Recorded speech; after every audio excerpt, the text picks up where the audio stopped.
Welcome to the Living Well podcast. This is our third in a series of 3. My name is Liz Griffiths. This podcast is presented by Elim Christian Centre. I'm a pastor with Elim here, mum of 4, wife to this very blessed man. I've got Mike with me. Mike's the exec pastor here at Elim, and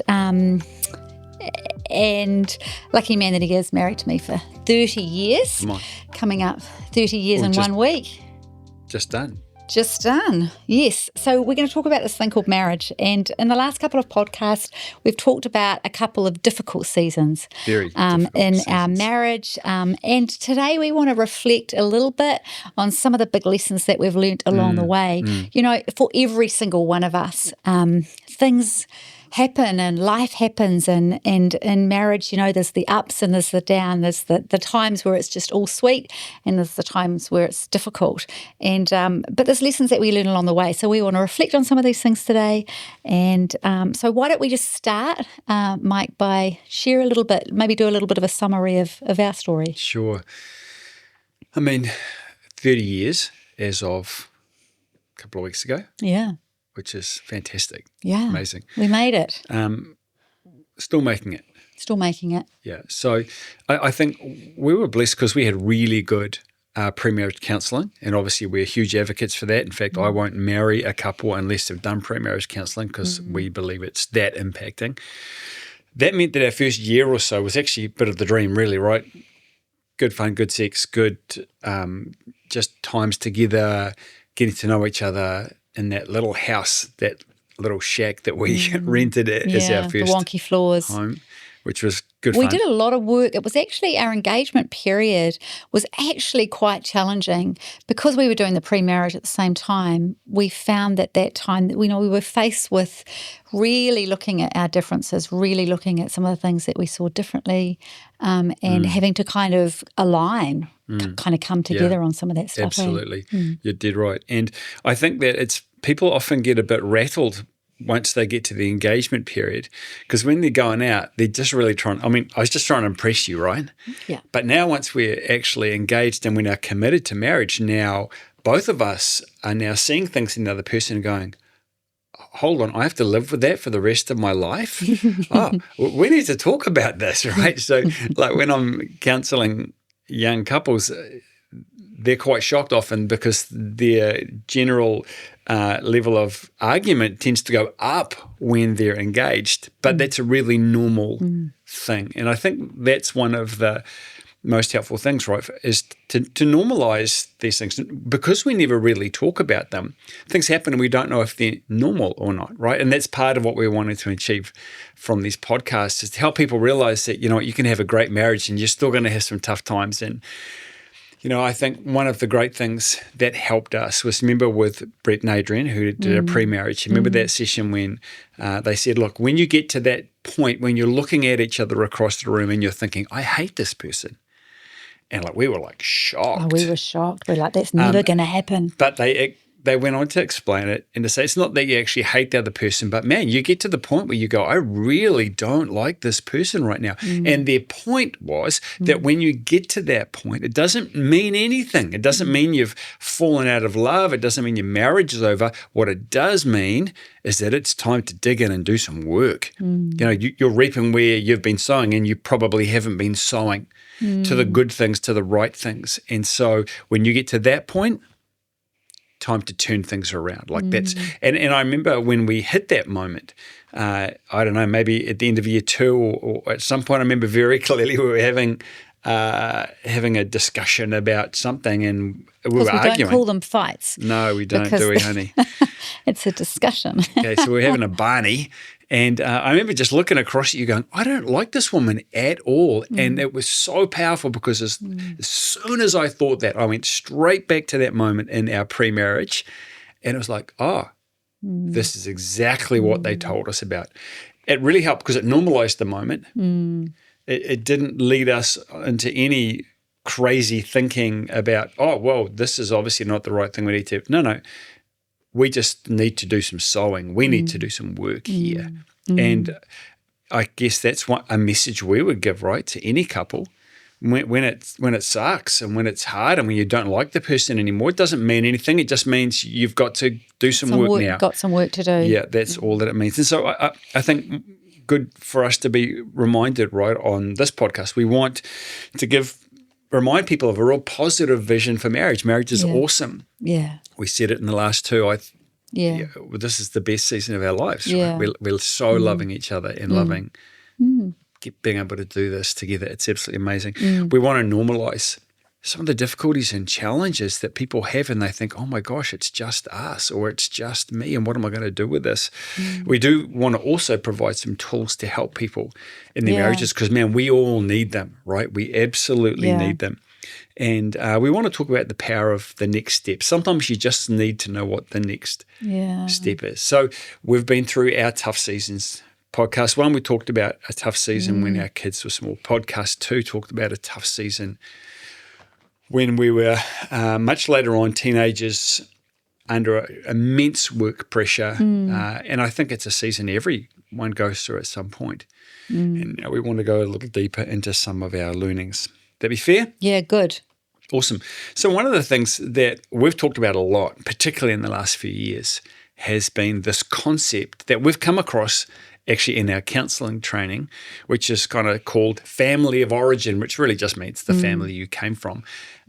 Look, tell us a little bit about this idea of the impact of our family of origin. Yeah. What's your understanding on Well, that? I think, every person that grows up in a family grows up with a set of parents who role model what maybe marriage or relationship looks like, and sometimes that's just brilliant, and other times maybe not so much. And so when a couple comes together, they're bringing their learnings from when they were born right through to sort of present day. So family of origin is sort of an idea of, what was life like for you growing up? What was the role modeling you had from your parents, or did you even culturally, what were the norms, what was okay, what was not okay, what was shown, what was not shown. I think for us it's been helpful for us to understand that our parents, both Christian, but my upbringing was quite different from your upbringing. You probably grew up in a more strict, whereas I grew up sort of without rules. Love my parents. Free They're range. both free range. There's those signs out there that say free range kids, right? Well, I was a bit of a free range child running around at the beach and not maybe a lot of, I was safe. I was running around, but not a lot of sort of rules. And even as a teenager, probably set my own curfews and times I needed to be home and things like that. And my parents in my very early years, both my parents had a drinking problem, and so that I was the youngest of 4 children, very close in age. They had 4 children under 5, so it was a difficult time. They had their own business. It was stressful, and so I think growing up, I became incredibly independent from a very young age. And I think kind of going into my teenage years and getting little part-time jobs and becoming financially independent and then, deciding really that if I wanted to get ahead in life, if I wanted my life to be something, then I needed to make that happen. So then wasn't really reliant on anybody else. So then fast forward that through to, now I'm engaged to Mike, and all of a sudden it's kind of us, not me.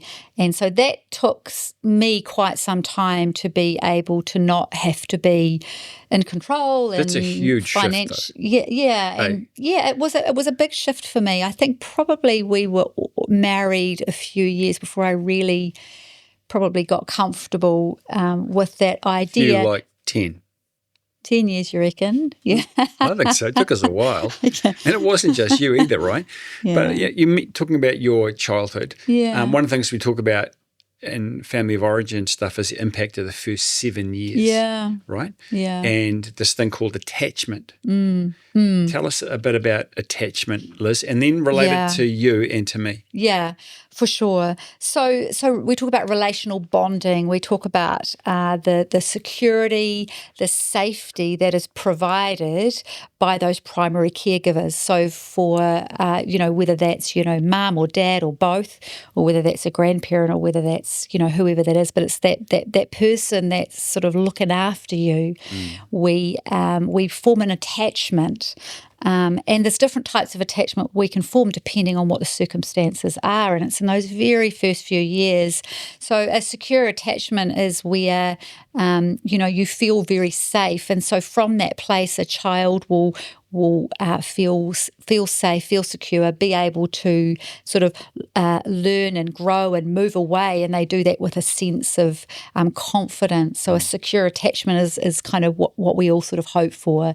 But it's just not the case. It's just not the case for lots of different reasons. And so we also talk about an anxious or ambivalent attachment, and we talk about an avoidant attachment and a disorganized attachment.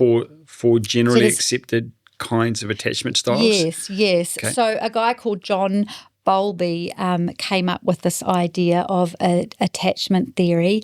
And so if you've got somebody with, say, an anxious attachment, and I guess we're not going to go too deep into this today, but somebody with an anxious attachment, within the context of a relationship, I'm probably more of an anxious attachment, really wants that security. Are we okay? Is the relationship okay? So there's more of a are we good? Are we good? So an anxious attachment is formed in those first 7 years, correct me if I'm wrong, when a child, for whatever reason, can't really rely on, learns to realizes can't really rely on that primary relationship. Maybe parents aren't always there or always consistent, can always be trusted, and so there becomes they end up with some anxiety around their primary attachment. Is that fair?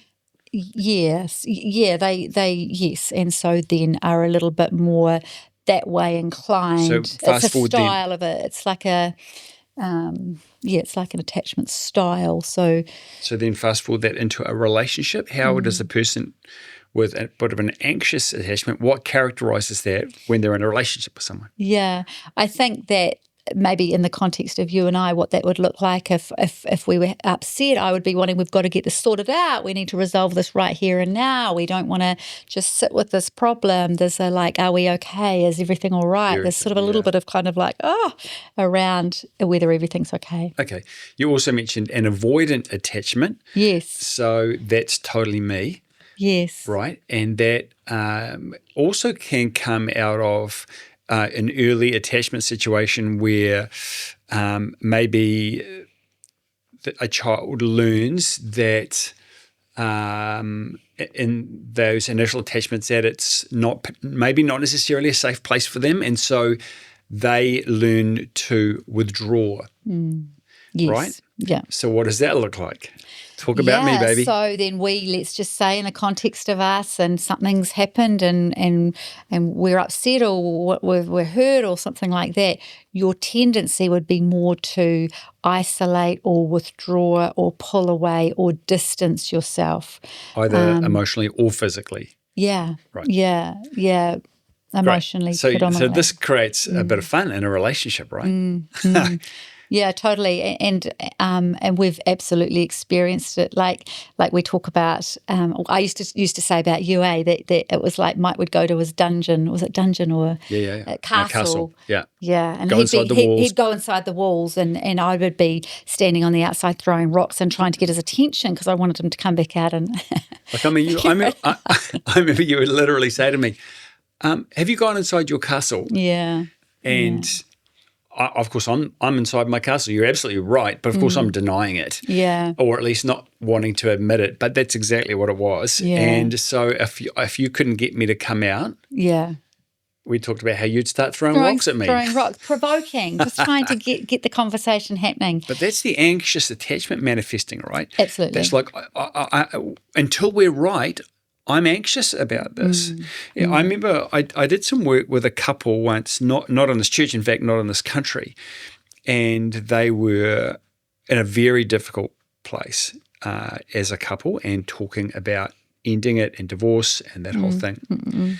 And part of what we worked out as we discussed it is that he came from a family situation where mum was always either leaving or threatening to leave. And as a little boy, he was terrified that his mum was going to abandon him. And he talked very openly about this.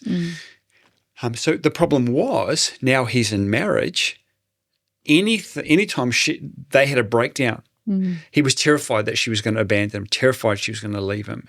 And now this, of course, is married to the fact that she grew up in an environment where Dad was very strong. For her, Dad was very strong and very loud and would often get angry. And whenever there was conflict, as a little girl, it would just overwhelm her. And so she would run away to her room. Now she's a grown woman in marriage. And whenever things get tense, without even realizing why, she just has to get out of the room. She withdraws. So part of the conflict these guys were having was that every time they had an argument, she would shut down and want to run out of the room.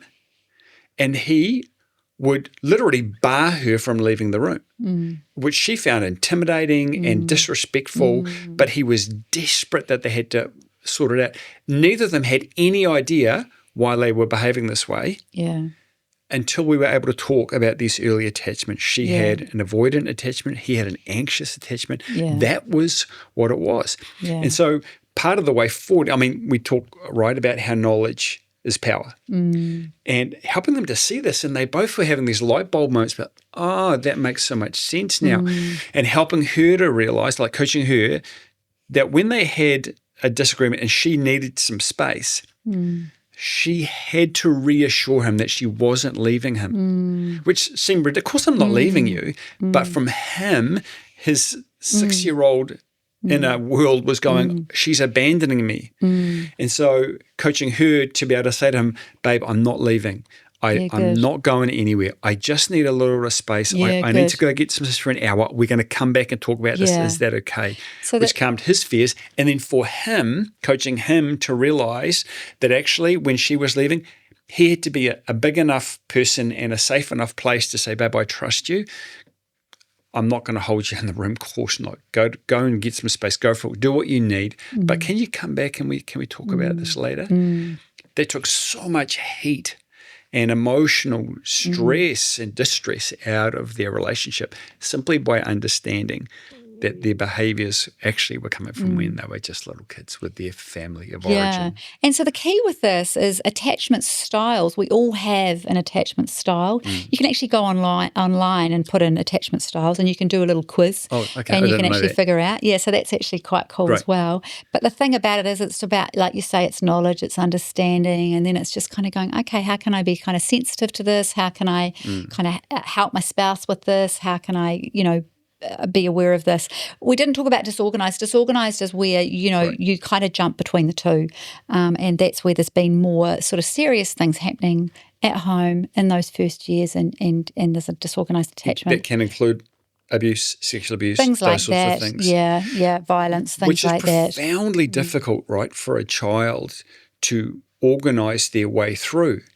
Because the very people they have to attach to for food, for safety, are also the people that are causing them the greatest damage and trauma. And so it's a profoundly difficult thing for a child to work their way through, right? And I think in a situation like that, that person, just to get some extra support and help to sort of understand that, and counselling can be a really good idea in sort of those sort of situations. In fact, if you've had any sort of childhood abuse, be it verbal or physical or sexual, I mean, I think we would both say you need to get counselling because there's stuff that does in terms of damaging your own personality development, your own development as a child, which is very profound. And, they say that certainly with regards to ongoing trauma like that a condition called complex post-traumatic stress disorder, it will come out in your third, fourth, or fifth decade, 30s, 40s, or 50s, and there's nothing you can do to stop it. But the problem is it manifests in a whole range of different ways, right? Gut issues, sickness issues, mental health issues, all emotional dysregulation. These things can come out, and people are like in their 40s, can't work out why their life seems to be falling apart. So they might not be able to do anything about these things coming out, but what can they do? Well, that's why you need counselling, right? Because trauma can be resolved and trauma can be healed. And there are such brilliant trauma therapies out there now. And if, I would say to anyone who's been through any of that sort of trauma, at some point you have to go and get counselling. I just don't know if there's any other way through it. But the good news is there really is a way through that stuff. I'm glad you brought up the disorganised stuff, Lizzie. That's good. Yeah. So we know that our attachment styles have an impact when you get into your relationship with your significant other. But just talk a little bit about patterns. Talk a little bit about the transactional stuff, the scripts, the things great. that. Yeah. Okay. So I think for us in our marriage, learning a bit about what we later realised was attachment theory was super helpful for us. The fact that how we were formed in our first 6 or 7 years actually was coming out in our lives now, and to understand that helped us really have grace for one another and actually grace for ourselves. We can be so hard on ourselves when we see these strange behaviours coming out. We don't know why we're acting this way. So that was really helpful. Yeah. Going on from that to realise that not just our attachments or how we attach to the key people in our lives, but actually we've also picked up scripts. We kind of have these default settings, right, that we pick up from our parents. If we unconsciously, when we see our parents acting in a certain way, then whether that's toxic or not, whether that's right or wrong, it becomes the default setting for us. So within the theory of a transactional analysis, which is what most psychotherapy is based upon, there are a number of parental scripts, right, that we very often find ourselves as adults mimicking. And so you have the critical parent script. And so when you come under pressure, you flip into that critical way of approaching it, primarily because that's how our parents did it. And so we saw that work in our parents. And so that's what we do. We go critical. The second way that can... So in the context of a relationship, this person becomes critical and position themselves as a parent, not a partner? Yeah, totally. Okay. And of course, as adults, within this theory, we want to stay in our adult. We want to be adults. Right. But what happens is we become parents, and therefore we start treating the other person as a child. So, and critical parent is my parental script, as we both know. So the problem is that when we come under stress or difficulty, it's very easy and natural for me to become very critical and to end up looking down on you. Right? And we'll talk a bit about the 4 horsemen of the apocalypse in a minute, right? So critical parent. The other way you can go is you go into nurturing parents. Some people had very nurturing parents. So whenever there's difficulty or challenge, they become very, very nurturing. The problem with that is that it's still positioning themselves as a parental authority. And so sometimes it's a bit like, again, it tends to look down on the person, not in a necessarily negative way, but it forces that person to kind of feel like they're being treated like a child. I mean, being a nurturing parent in itself is a really valid and important thing. But within the context of a marriage relationship, you aren't parent-child. You're actually equal partners. Both adults. Both adults. You need to have that sort of mutual respect. So if you have a tendency to go into that kind of nurturing, you need to be careful not to do that with your spouse, because it kind of doesn't work. It doesn't work in the context. It feels really disrespectful. Yeah. And I think probably I tend to lean into critical parent. Would it be fair to say you probably lean into a little bit into nurturing parent? I think I do with the kids. I think I definitely do. You think you do with me? Yeah, what would be an example of that, do you Or think? for example, if we're having a problem and you Yeah. become real, well, babe, honey, tell me about that. Yeah, right. And so, which of course your intent is so good, Yeah, yeah. but But it's not necessarily what you need in the moment. no, I need to be treated like an adult, not Kind of and it feels like feels it. like I'm being talked down to as Yeah, a child. yeah, Okay, good. so our parental scripts. Good. So it's really helpful for people to work out, okay, what is their parental script under pressure when they What do they move do? out of What do that they do? respectful adult? Yeah. Do they go critical parent or do they go nurturing parent?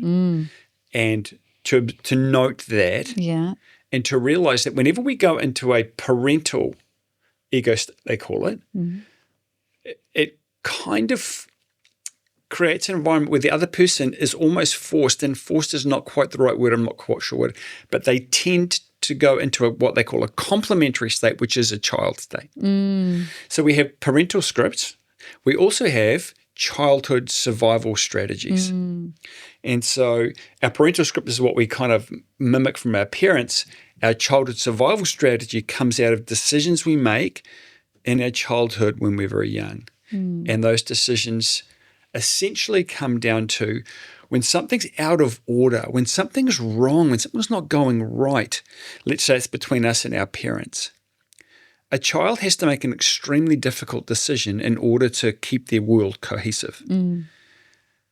They've either got to decide either this adult is wrong, this behavior is not okay. And when a child makes that decision, very often that becomes a decision that plays out the rest of their lives. And that within the transactional analysis PAC model, that means that the child survival strategy is what they call free child or rebellious child. It's like, I think I like the sound of free child better than rebellious child. yeah, but it's kind of a positioning of, no, I don't trust authority figures. I don't trust you adults. I think you're getting this wrong. Right. And that plays out in a person's whole life, right? Yeah. People with issues with authority struggle to submit. You get that in a marriage. Yeah, yeah. But fine. The other childhood survival strategy is what they call adaptive or compliant child, which is a child who goes, something's not right here. I don't understand. I to make sense of my world, someone's right and someone's wrong. And you're an adult, so you can't be wrong. Therefore, I must be wrong. Therefore, something's wrong with me. So therefore, I've got to comply. Right. And so that's where we get the adaptive child response. Now, both of these are brilliant ways to survive when you're a kid. You've got to choose one of them. Yeah. The problem is there's strategies that get you through childhood. You survive on those. But when you get to become an adult and you take this into marriage, like us in our marriage, they do not work. No, they and they become profoundly destructive. So for me, my childhood survival strategy, where I tend to go when stress is applied in my life, I tend to go into adaptive child most of the time, into compliant child. And so that becomes a backing off, no, you're right, I'm wrong, I'm at fault, everything is my fault, I'm the problem. That classic Taylor Swift song, right? Hi, I'm the problem, it's me. And that's profoundly problematic. What would you say your childhood survival strategy probably the was? other one. The free child, the Yeah, slightly rebellious probably, child. yes. Yeah. Not putting up with this. Yeah, right? Which is a brilliant childhood survival strategy. Yeah. But when you bring that into, I mean, even as an adult, that gets you through a bunch of stuff. The problem is in a marriage. Yeah. So what happens, right? Let's just go there for a minute. We have a problem. I go into critical parent. Which kind of feels like it forces me into child, which is, in my case, rebellious child. That's right. So then now we've got an argument. And you're like, get stuffed. Who do you think you are? What, do you think I'm that harsh? Am I No, that harsh? you're not, honey. Maybe. You're gracious and kind. Anyway, but the key is not to do that. No. Right? So then what also happens with that is that after a while you will go, no, this is not how I should be responding. So then you Hopefully will probably sooner rather go than later. Yeah, but then you'll probably go into your nurturing parent. Oh, okay. And so then what happens when I come out of my critical parent, I then go into my childhood survival strategy, which is adaptive child. And so then I shut down. Right. Still got a problem on our hands. Exactly. So it's kind of a different level of depth from just attachment. Yeah. But it's definitely related, right? An avoidant attachment when I got to survive, I go to adaptive child. I shut down. I'm compliant. I'm whatever you want. Yeah. Honey, you're right. Yeah. I'm wrong. I'm at fault. Destructive for our self-esteem. Mm-hmm. And I think that we've seen this play out in our marriage, right? And so then this leads to a bunch of other behaviours. And I know you're a big fan of John Gottman. And before we go into that, sorry, yes. So the key with that, right, is that actually what we want to do is be aware of our parental scripts, aware of our tendency when we go into a more of a child state. But what we want to do is we want to try and stay in the adult. Very good. So the way to do that is to choose to speak to your spouse in a respectful, adult kind of way and not let yourself move into kind of the parent, the child. So you try and stay in the adult. And then what will happen is the spouse will come back into that as well. It kind of like, hopefully, it's kind of like an invitation back in Yeah. And that's the ideal is yes. that you there. And then you have this lovely respectful, then you have your conversation, right? And look, let's be really honest. I'm always honest, honey, all the time. Yeah, no, but I think. I guess my point. Sorry, I didn't mean that you were dishonest, but the point being that it can be extremely hard. Like it's so simple in theory, right? Yeah. But it can be unbelievably hard to move yourself out of your childhood survival strategy back to being an adult again, or to de-escalate yourself from whatever parental script you're charging in back down to being an adult. And it's coming back to that place of mutual respect, which says in TA speak, I'm okay and you're okay. Yeah, good. Because when you're an adult, when you're positioning yourself as an adult, you're saying, I'm okay, but you're not okay. Yeah. So I'm either going to be critical of you or nurture you in that parent state within marriage. We're not talking about parenting kids. Yeah. Right? And then coming at, and then if you're an adaptive child, a free child, essentially it's like, well, I'm not okay. You're okay. Adaptive child, free child, I'm okay. You're not okay. So it's coming back to adults, the adult status when we start from the place of going, actually, you know what? I'm okay and you're okay. And this is where we get this idea, right, that people aren't the problem. The problem is the problem. The problem is the problem. Yeah. I'm not sure if we talked about this last time or not. I think we have a little bit on one holiday. of the problems. Yes, I think we've talked about this in one of the previous ones, so people can go back and listen to that. But this idea that the person is never the problem, and it's just so powerful to be able to ally together against the problem, get on the same team, get on the same page and go, how are we together? Because, two are better than one, and then together look at it. And we've done different things like writing on a piece of paper and putting it kind of on the coffee table, the problem, and then trying to sort of position ourselves together side to work by side, on that side so by that we side. went at each other. Really, really good. Okay. So you started to talk about the 4 horsemen of the apocalypse. So did you want to say something? I do want you to talk about it, but I guess in terms of how this all knits together, right? Our first 7 years, we come into our marriages with these kind of styles of attachment. You've got to be aware of that stuff. Then that's compounded in our marriages by the parental scripts we've picked up. Are we critical? Do we tend to move into critical parent or nurturing parent? And our childhood survival strategies. Do we respond like a rebellious child, or do we respond in our marriages like a compliant child? Both of those are problematic. But the behaviours we most often see coming out of that are described by John Gottman. Lizzie, tell us about the 4 horsemen of the apocalypse. Yeah, so he just talks about there's these 4 things that if you can eliminate these from your marriage, it's really important. I like to sort of think about it as like if you're building a brick wall, which is your marriage, it's like if you do these things, it's like you're just ripping out bricks from the side of the wall. So he talks about defensiveness, he talks about criticism, he talks about stonewalling and contempt. He talks about those 4 things that if you can just eliminate these things, because they really are destructive in a marriage. So in fact, I think he says that they're the 4 major predictors of relationship failure. Yeah. Which is a big deal, right? Because I think one of the most shocking revelations I've had in the last 10 years of our marriage was when you studied this stuff and realized this, and we started talking about this, and to my abject horror, realizing that I did all of these 4 things and had done in our marriage for years, which both made me feel terrible, but also made me realize how astonishing you have been and how much persistence and endurance and grace you have brought to our marriage. Babe, you're a rock star. No, I genuinely mean that because it's a big deal. So what do you do? How do you eradicate these things if you notice them? If you notice that you're doing them or you have them in your marriage? Yeah.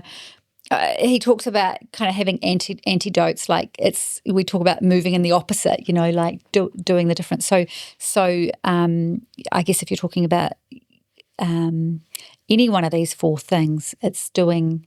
It's just stopping doing them. Okay, I know that great. sounds easy, right? But no, that's really helpful. I think self-awareness around them within yourself. And I mean, I definitely know criticism for me is something that I would tend to do. I'm probably the opposite of stonewalling. I probably just push in, but to the extent of actually probably become a bit critical. So I think it's about just noticing it in yourself. I think the key with it is not looking for it in your spouse, but it's acknowledging it in yourself and going, actually, I'm not going to do that. I'm not going to play that game. I'm not going to do those things. I'm not going to do that destructive stuff. Instead, I'm going to do the opposite. Okay, so how did that work when you saw it in me? Because I have no doubt that you were like, oh, I see this in Mike. I don't think I do it, but how do you do it when you do see it in the other person? Yeah, it's hard, isn't it? Because the hardest thing is to just get reflective and look at it in yourself. And I think our tendency is always to see it in the other person because it's just what we do. What do you do? I mean, stonewalling is kind of, I mean, we had that picture of the dungeon and me throwing stones over and stuff like that. So I think for me, as I understood that and had some sort of imagery to help me understand what was happening for us, I don't know, it kind of helped me have a bit more grace for it and a bit more okay, I see this is what we're doing. We need to try and not do that. And we're just going to keep trying to get better. I didn't kind of look at it like you were just saying, like you saw all four in you and da-da-da-da. It wasn't it's not like that at all. It's like we all kind of have these different things that we do, and I think we just got to take responsibility for the 100% of who we are in the relationship and let the other person do the same. But if we're just playing the blaming game, if we're just that it's just not going to help. I think that's really good, really good. I love what you're saying about actually you've got to move in the opposite spirit. And I remember the whole stonewalling thing, man, how many nights have we lain in bed and certainly it's felt to me like there's just a big stone wall right down the middle of the bed between us. And if I'm honest, I put it there because I was the one who shut down. I was the one who withdrew. I'm the one who is refusing to talk. We talked in the last podcast about the incredible importance of vulnerability, of talking with one another. And so this idea of restoring those breaches, because each of those is a breach of some sort. Criticism is a breach of our relationship. Defensiveness causes a breach. Stonewalling is a breach. And I remember lying in bed at night realizing that the only way to stop this is to restore the breach, is to cross the wall. Yeah. And for me, that literally meant there were times when I physically forced myself to simply roll over and throw an arm over you because that physical thing of reaching across and connecting, even though the stone wall it's not a real thing, it's an emotional thing. The physical action of doing that helped break that down. I love what a little bit of. I remember in some of my reading around John Gottman, he's often asked if there's one thing in marriage, and of course the answer is, are you kidding? A marriage is so complex, there's not just one thing. But John says, actually, after hundreds of thousands of hours of research and study, it turns out that there is one thing, and that one thing is the difference between what he calls marriage, masters of marriage and disasters in marriage. The couples who are masters of it versus the couples who are disasters. And he says the one thing we consistently see in couples who learn to be masters of marriage is that they absolutely prioritize restoring the breach. Yeah. When there is a felt sense of distance, when there's that sense, right, of, man, we're not connected, there's an offense, there's something that's not right here, they're the people who go, the world is going to stop until we find a way to restore this breach. And, Lizzie, I think back over our years, 30 years, and and I've said this before in numerous other places, but you are the hero of our marriage, because I see that you have been the one who has consistently been the restorer of breaches in our marriage. And in some ways it's come out of your anxious attachment. In some ways, right? Like there's actually a positive on that. But you have been the one consistently who has reached out. And even I can think of numerous occasions when actually my stonewalling is just so complete that you've actually said to me, babe, I can't get through to you and I can't make you talk. So I just want you to know I'm waiting here. And I just hope that this doesn't go on for too long. But I don't know what else I can do. Because you can actually get a little bit burnt out as the sort of in that anxious attachment, you can get a little bit burnt out and then you withdraw. So that's not a good place to kind of get to. And I think in those times where I've been like, actually, I give up, you know, and I've been able to communicate that to you, which has been good. And then you've taken that seriously and then we've sat down and had the conversations. I just want to just come back to what you were saying about, you know, like you're lying in bed at night and you put the arm over. It's like, you know, there's this, feels like there's this big wall and you put the arm over. It takes incredible vulnerability to do that. And so if you're on the receiving end of that arm, you need to be so careful with that. They're really trying. Somebody that has a tendency to withdraw, has a tendency to pull away, for them to actually reach over and do the reach is, I think, more difficult. And so I think when that happens, you've got to be really sort of sensitive with that, and you've got to do your very best to kind of receive that with the intention that it's you know, that the person is really doing that because they're kind of risking a lot to do that. So Thank you for saying that. Yeah. I think it's really important because, again, it's so simple in theory, right? But honestly, particularly for someone with an avoidant attachment like me, man, trying to restore breaches feels like I'm trying to lift Mount Everest. It's the craziest thing. And yet it's so powerful. And I think you have been so gracious in those times. You have, I don't know, you haven't pushed me away. And I'm sure there have been times when you haven't wanted it, just even the touch. But you have respected that. You've seen the intent of my heart. I really appreciate it. You're a good team, honey. Oh, my gosh. Okay. So, babe,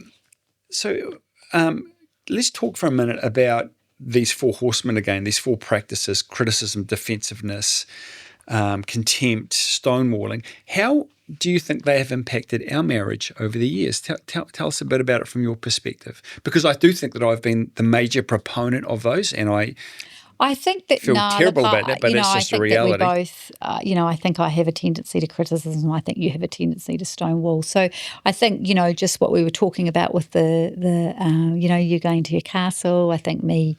But it increases isolation. It's impacted. Yeah. So in terms of how it's impacted, I think it impacts on our intimacy. I think that when you withdraw from me emotionally, then I find that very difficult, and so I then don't want to be physically intimate if we haven't got the emotional connection. So whereas, you know, maybe for you, once you've got the physical intimacy, it's easier to have the emotional intimacy. But I do think it affects physical intimacy, and that would probably be the main thing. And I guess there's a lot tied up in that whole thing of isolating, right? Because isolating means that we're now not communicating. And life is communication, right? Yeah, I find it very difficult if you, as for example, if you've withdrawn or you're being distant or you're hurt or something like that. I find that really difficult. So, what you might be able to handle is like a couple of days of sort of being a little bit distant. I find that, so I find it exhausting. Yes. I find it emotionally, yes. I find it physically exhausting. Yes. Yeah, so I think that's probably me. Deal. What about you? What about when I criticize? Or... Yeah, it's a weird thing, right? It's a weird thing because what it does to me is it changes the way I think about myself. Right. So then I start having negative thoughts about myself, about my place in our marriage, about my place in the house, about what's okay for me and what's not. And then out of those thoughts then come deep feelings of inadequacy, of shame, of embarrassment, of self-loathing. And so then what comes out of that then, of course, is our behaviors. I mean, classic CBT stuff, right? Out of that comes my behaviors. I withdraw from you even further. I don't engage with you in terms of any of those levels of intimacy and conversation. First level of intimacy and conversation is transactional. Oh, we did this, we did that, we've got to do this, just the things that are being done. Second level of intimacy is the level of thoughts. Well, I'm thinking this, hey, what are you thinking about this? And now we're engaging in what we're doing mentally. But the deepest level of intimacy and communication is feelings, right? Hey, I'm really feeling this right now, or how are you feeling about that? The problem with those four horsemen, such toxic things, is that they increase isolation, they cause deep thoughts of self-inadequacy, which then create very difficult to manage feelings and then behaviors of further withdrawal. So it becomes a vicious cycle. So it's quite difficult. And man, I remember, early in our studies learning about CBT, for example, I remember we were training for a marathon. And we just having some real difficulties at home. And I remember I was out running around the Iraqi basin, just going to myself, Griff, you have got to CBT the heck out of yourself, son, because you're in a mess. And, I could have gone to a counsellor. Essentially, I was having a counselling conversation with myself. I was out in a 20K run or something. But over the next 2 or 3 hours, just trying to deeply work through, okay, what are the thoughts? What are the things that I'm believing are true about myself? And what are the feelings that's producing in me? And naming those feelings, and then, okay, what are the behaviors that are occurring as a result? And, I see how that's happening now. Okay, what do I need to change my thoughts to about myself? Yeah. And if I change those and visualize that for a minute, okay, how does that change how I feel? And then how does that change how I behave? And if I change my thoughts to more positive, realistic, honest, and real thoughts about myself based on scripture or based on what is true, I know about us and you and me. And then, that makes me feel more empowered. I feel better about that. And then I'm going to behave differently. I need to go home. I need to sit down with Liz. And I said, babe, I want you to know when this happens, this makes me feel like this. We need to talk about this. So going through that process with myself was profoundly helpful at various times. But I guess the great thing about this, right, is that no matter what we're dealing with, there is a way through. Yeah. There's a way through. And that's where I think counselling can be so profoundly helpful. Just learning some of these skills and strategies and getting knowledge and understanding.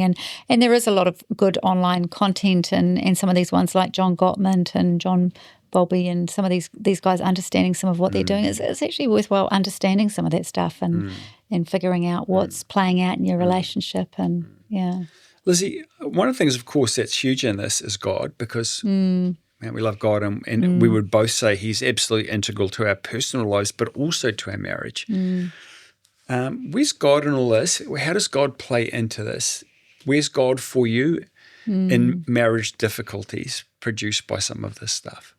Well, I'm just so pleased that we have a faith, that we have a relationship with God. What I sometimes find is that when we get stuck, I mean, I can certainly go to God for comfort and I can, pray and I can kind of get things off my chest and talk to God about things. But what I also know is that your relationship with God, when I can't get through to you, God always does, which has huge, which is I'm so pleased about and I learnt that early on in our marriage, and so for me that's been really important. And I think even in terms of having a partner, maybe even for those people that haven't yet committed to marriage, haven't committed to that significant other for life, actually finding someone that has a solid relationship with God it's super helpful, super helpful. I remember one time when we'd had a bit of a barney the night before. I was probably stonewalling. I'd probably been critical towards you, shut down, the whole thing. And I remember the next morning getting up early, walking down our driveway, going off for a walk with the Lord. I was off for a half-hour walk, and just talking to the Lord early in the morning, which kind of tends to be habit. And I literally remember walking down the driveway, getting like to the bottom of the driveway, and I'm going, "Hey, Lord, man, it's a beautiful day. Thank you. Praise you, man. It's just so good to be out here with you." And the immediate sense that I had in the Spirit was the Holy Spirit saying to me, "Don't you dare come out here and presume to have a conversation with me. When you spoke to my daughter like that last night, you turn around, son, get back inside, go wake your wife up, and you make this right with her." And I just literally turned around. "Yes, Lord. Sorry, Lord. I'm going in there now. Go and unlock the house. Go inside upstairs. Baby, I got to talk to you. I'm so sorry for last night." But it was one of many moments I've had like that. Yeah. But it illustrates the point, right? That boy, God is such an ally in our marriage. God, and I'm so grateful that you too are a person who goes to God. And I remember one time kids were small. It was during that difficult season when it was tough. And I remember one time it was a Saturday morning, and we were in bed and we were having something which escalated into some big horrible thing. You're talking about an argument. Yes, I'm talking about an argument. And but in the midst of it, I had this real strong sense that actually, you know what, I don't think this is about me. And I remember saying to you, I said, "Babe, you know what, I'm not trying to be rude, but honestly, I don't think this is me. I think you need to sort this out with God. So I'm going to go out for a walk. I'm going to come back in 2 hours. And I strongly encourage you to have a talk with Jesus about this." And I got up and walked out of the house. Never done it before. I don't even think I've ever done it since. But I was trusting that you would talk to the Lord. And I came back 2 hours later in fear and trepidation. And you came downstairs to me and you said, "Babe, you were absolutely right. I talked to the Lord and I'm really sorry." And we were able to talk about it. But you're right. I love the fact that we both go to God. Yeah. And we both trust about the other person that they will go to God and hear from that. What have been some other key impacts, do you think? What else has really helped? I mean, Or I lessons know, or anything we want to toss in. certainly, We need to wrap up probably pretty soon. Yeah, so I think going to God is a really important part of it. I think understanding your attachment style, I think that's really important. And then those parental scripts, those childhood strategies, just sort of understanding some of that. It was really helpful for me in a season where, we talk a little bit about that in the last episode, but you were in a really busy work season and I sort of struggled a little bit with that because I felt like we were and I just was trying to keep up the whole time. And I can remember I did some work with a counsellor and she sort of helped me to understand this idea of metaphor and having a metaphor that just kind of helps you to make sense of your life and even in the context of our relationship. So I came up with this metaphor. It's like we're on a river and it's like Mike lives in the rapids and life is fast and hard and it's a little bit dangerous and he's just out there and it's really exhausting. But anyway, that's kind of where you tend to live and you're rejuvenated by that and you're passionate and that's where you live. And so I can at times go in and be in that with you for a season, but there's other times where actually my more comfortable places, I see myself more in a meandering stream where I can hear the birds and it's green and it's like the water's trickling and it's lovely and it's peace and it's calm and so for me having that metaphor by way of thinking there's times where Mike needs to come into the meandering stream and just be at peace and just go for a slightly slower rhythm and is important, and it's times where I need to come into the rapids with him. So kind of I guess it's about sort of understanding difference, understanding that you've got two people here and yes, we're one before God, but actually there's two people here and it's okay to have a bit of a different rhythm or a different pace or in different seasons, because we are in different seasons at different times and there's different things happening, but just then being able to come together and kind of not kind of look at that negatively, but more just understand it. So I think that's been really helpful for me.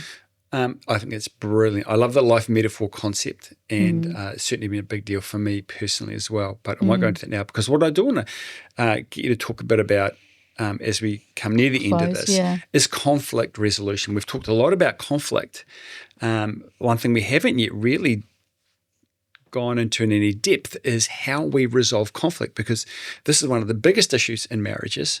right? Certainly was for us for years until we stumbled upon, we didn't know what it was called then, but this whole imago dialogue. Back then it was just based on that principle of Stephen Covey from 7 Habits of Highly Effective People, seek first to understand. And we must have heard something of it somewhere. And we learned this, and this was an absolute game changer for us in restoring the breach, in dealing with a hurt and offence and conflict. We still use it today. So briefly, what that is maybe there's been a conflict and it needs to be sort of unraveled and understood. So what happens is one person positions themselves as the listener and one person as the talker. And so what happens is one person begins to share, this is what it's been like for me, and this is what happened, and this is how I felt, and da-da-da-da. The other person is really seeking to understand. It's not about waiting for their turn. It's about summarising what they're saying, trying to truly understand what the person's saying, offering some empathy for that, validating that person's position, so that the first person is able to truly talk about what it's been like for them, and the person that's the listener is able to show empathy, is able to validate that person's response, whether they agree with it or not. They validate it. They say, okay, this is how you are genuinely feeling, and that's tough. And then at the end of that, they then switch roles, and then the other person does that. And it's a really powerful tool because it enables the listener, the person that's really trying to receive, is to truly understand what it's been like for the other person. It's a powerful thing. It's a map, isn't it? I find it's a map. Yes. It gives you 4, 5, 6 very clear steps on how to work through and resolve hurt and offence. Step 1, someone says, okay, babe, tell me how you feel. I won't defend, argue, or correct. Just tell me how you feel. Step 2, that person then summarises back to them, just like you said, and does that as many times as it takes for that other person to feel like, yes, you do understand how I feel now. Step 3, then the apology comes, empathy comes. Step 4, now they swap roles, just what you said. The other person says, okay, babe, now it's your turn. Tell me how you felt in all of this. No arguing, defending, or correcting. Step 5, reflect back until that person, is able to say, yes, that is how I felt. Then the last step, the person then empathises, validates. I never wanted you to feel that way. I'm so sorry. I can see how you ended up feeling that way. I'm so sorry. Will you forgive me? And it's extraordinary how when that is done correctly, how I've never come across anything that resolves offence as well as that, right? That would be an absolute pillar in our marriage, that conflict resolution technique. Always feels awkward, always difficult to do, never easy. But it is profoundly helpful. And we would encourage couples, right, to look to learn a bit about imago dialogue if you need to do better conflict resolution. Lizzie, we're at the end. We need to wrap up. We've covered a whole bunch of ground today. We've gone deep on a bunch of stuff. Why don't you give us a summary? If you're going to give advice to anybody, what would you say to them? I know I would say that, God, I love in Proverbs 5:19, it says, may you ever be intoxicated by her love. This idea that actually love should always be intoxicating. We hear people say, oh man, you lose the feelings. I think you reap what you sow. There are still moments I look at you and my heart skips a beat and I'm intoxicated. I just think you're the most beautiful one I've ever seen. I adore you. And after 30 years of marriage, I'm still pumped about that. And I'm so proud that we have that kind of marriage, and it's fantastic. But it's because we've sown, we've done the work, and we fight for our marriage.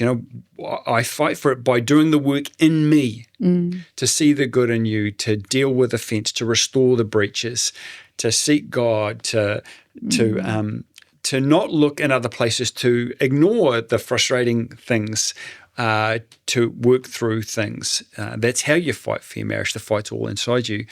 But I love the fact that marriage can be awesome, even in later years.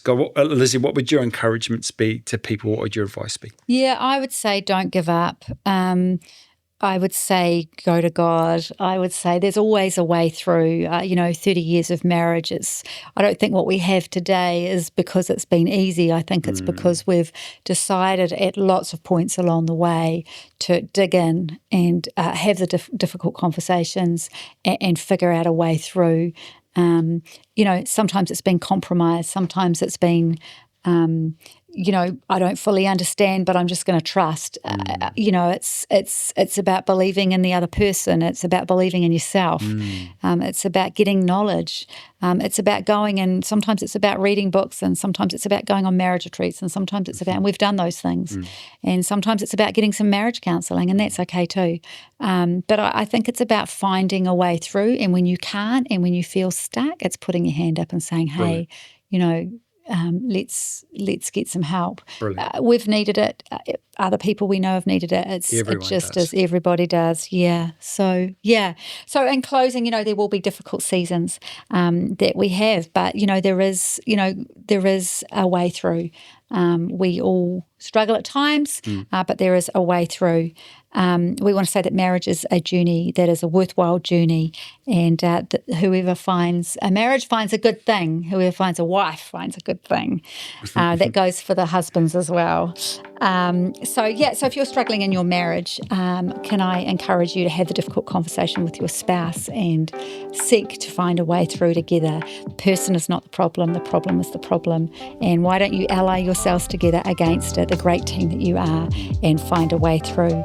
We're so pleased that you've joined us for today's podcast, and we hope that you found some things in here that have been valuable for you, and we encourage you as you go on your journey to have a great marriage. Awesome. Thanks. Thanks for listening today. If this has raised something for you, 1737 is the number of a counselling number that you can text, that you can call if you need immediate support. You can also contact your local pastor if you need support. And then if you need some counselling at elimchristiancentre.org.nz. Love to support you on your journey. Have a great day, and we'll see you next time.